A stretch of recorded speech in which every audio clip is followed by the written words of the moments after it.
مشرقی پاکستان کی طرز پر کشمیر میں کھیلے جانے والا بڑا کھیل محب وطن شہریوں اور پاک فوج نے مل کر ناکام بنا دیا۔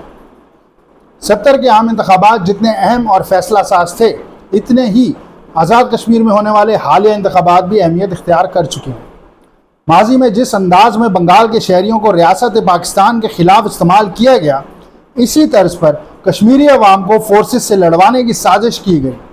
بڑے بڑے اجتماعات منعقد کیے گئے، پاک فوج اور سیکیورٹی اداروں کو شدید تنقید کا نشانہ بنا کر اشتعال دلانے کی کوشش کی گئی۔ براہ راست حملے کر کے جوانوں کو شہید کیا گیا، مگر ڈھونگ یہ رچایا گیا کہ فورسز نے شہریوں پر تشدد کیا اور درجنوں شہری مار دیے گئے ہیں۔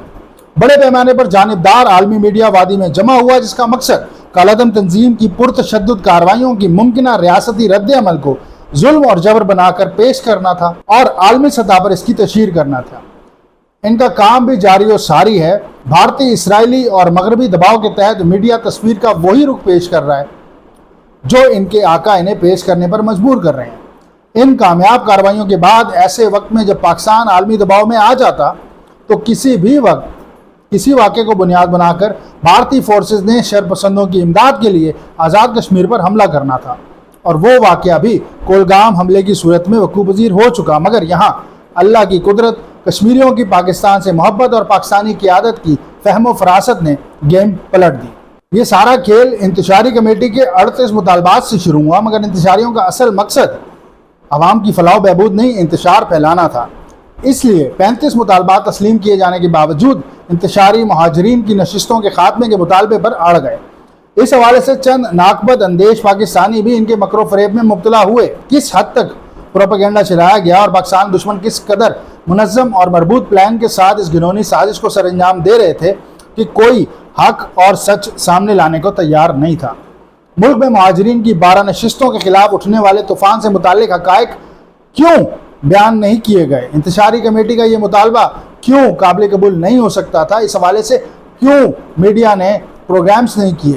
کیوں اس حوالے سے عوام کو آگاہی نہیں دی گئی اور انہیں انتشاری کمیٹی اور بھارت سے کنٹرول ہونے والے سوشل میڈیا کے رحم و کرم پر چھوڑ دیا گیا؟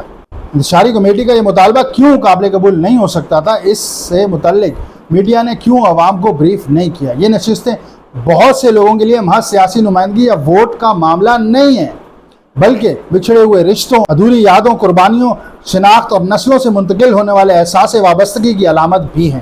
ان جذبات اور انسانی پہلو کو سمجھے بغیر اس مسئلے پر کوئی بھی رائے مکمل نہیں ہو سکتی۔ یہ نشستیں بھارتی استبداد سے نکل کر آنے والوں، شہداء کے لواحقین اور اپنوں کی لاشوں پر بن کے رہیں گے پاکستان کے نعرے لگانے والوں کی امانت ہیں۔ ان نشستوں کو ختم کرنے والوں کا اصل ایجنڈا ہم سب جانتے ہیں۔ عشق اور جنگ میں سب جائز ہے، تو پھر اس جنگ میں عوامی حقوق کی چادر کیوں لپیٹی ہوئی ہے؟ عمر نذیر کا اصل چہرہ، اصل ایجنڈا عیاں ہو چکا۔ آزاد جموں کشمیر کی جگہ پاکستان کے زیر انتظام کشمیر کے الفاظ پر توجہ دیجیے۔ مطالبہ کرتی ہے کہ پاکستان زیر انتظام جموں کشمیر میں ایک غیر جانبدار نگران حکومت قائم کی جائے، جو جیک کے ساتھ 4 اکتوبر 2025 کو ہونے والے معاہدہ اور تسلیم شدہ چارٹر آف ڈیمانڈ پر عمل درآمد کروائے۔ پاکستانیوں، آزاد جموں کشمیر کی جگہ پاکستان کے زیر انتظام کشمیر کے الفاظ پر توجہ دیجیے۔ ہمارا اس انتشاری کمیٹی اور اس کے متاثرین سے یہ مطالبہ ہے کہ ہمت کرو اور اصل ایجنڈے پر سامنے آؤ، پھر دیکھتے ہیں کشمیری کس کا ساتھ دیتے ہیں۔ تم کیا ہو، تمہاری اوقات کیا ہے اور تمہارے ہینڈلرز تمہیں کتنا سپورٹ کرتے ہیں، یہ پھر دیکھا جائے گا۔ بلی تھیلے سے باہر آ چکی ہے تو کھل کر کھیلو۔ عوامی حقوق، آٹا، بجلی کا نام لے کر تحریک کی توہین نہ کرو۔ نوجوانوں کی شہادتوں کو ضائع نہ کرو۔ ان کے گھر والوں کو بھی یہ فخر کرنے دو کہ بیٹا آٹا مانگتے شہید نہیں ہوا، آزادی کے لیے وطن پر قربان ہوا۔ کیونکہ جو گولیاں مارتے ہیں ان سے سستا آٹا، سستی بجلی، اسپتال کیوں لینے؟ لعنت بھیجو ایسے خون سے گندے آٹے پر۔ اب وقت آزادی اور خود مختاری کا اعلان کر کے جنگ کا اعلان کرنے کا ہے۔ دنیا کے سامنے ظلم کا رونا بند کرو اور شہادتوں پر فخر کرو۔ اپنے وطن کی آزادی کے لیے دی گئی ہیں۔ اگر ہمت ہے تو مقبول بھٹ جیسا شہادت کا جذبہ رکھو، ورنہ اس رونے پٹنے کو چھوڑ دو۔ دلیر بنو، وطن کے لیے لڑو اور اب بارڈر کراس کرو، کھل کر کھیلو۔ لوہا گرم ہے، ہتھوڑا مارو تاکہ پتہ تو چلے دنیا کو کہ اصل چارٹر آف ڈیمانڈ ہے کیا۔ پاکستانی قوم تمہارے ساتھ کھڑی ہوتی ہے، کشمیری تمہارے ساتھ کھڑے ہوتے ہیں یا پاکستان کے حق میں کھڑے ہوتے ہیں۔ مگر انتشاریوں اب شاید بہت دیر ہو چکی، کشمیری بھی تمہاری سچائی جان چکے اور پاکستانیوں کے سامنے بھی تم کھل کر آ چکے ہو۔ اسی لیے پاکستان کے متوالے شہریوں اور بہادر مسلح افواج کے باہمی اشتراک نے چانکیہ کی چالوں کو الٹا کر رکھ دیا ہے۔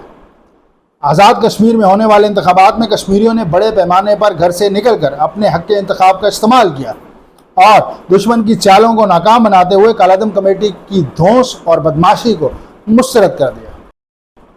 JKLF، تحریک انصاف، تحریک لبیک، کالعدم عوامی ایکشن کمیٹی سمیت کئی تنظیموں کی حمایت سے جاری اس انتشاری تحریک کا حصہ نہ بننے والے جہاں تعریف کے لائق ہیں، وہیں پاکستانی قیادت کی فہم و فراست بھی قابل ستائش ہے، جنہوں نے نہایت دانشمندی سے معاملات کو سنبھالے رکھا، انتخابی عمل میں خلل ڈالنے کی کوششوں کو ناکام بنایا اور لاشوں کی سیاست کرنے والوں کو لاشیں بھی نہ ملنے دیں۔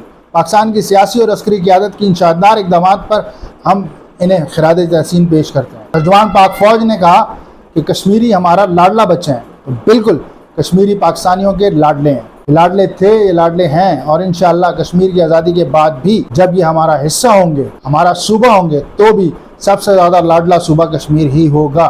کشمیریوں کے لیے بھی پاکستان کے علاوہ نہ کوئی آپشن، نہ کوئی چوائس تھی، نہ ہے، اور نہ ہی انشاءاللہ کشمیری کسی اور چوائس کو، کسی اور آپشن کو منتخب کریں گے۔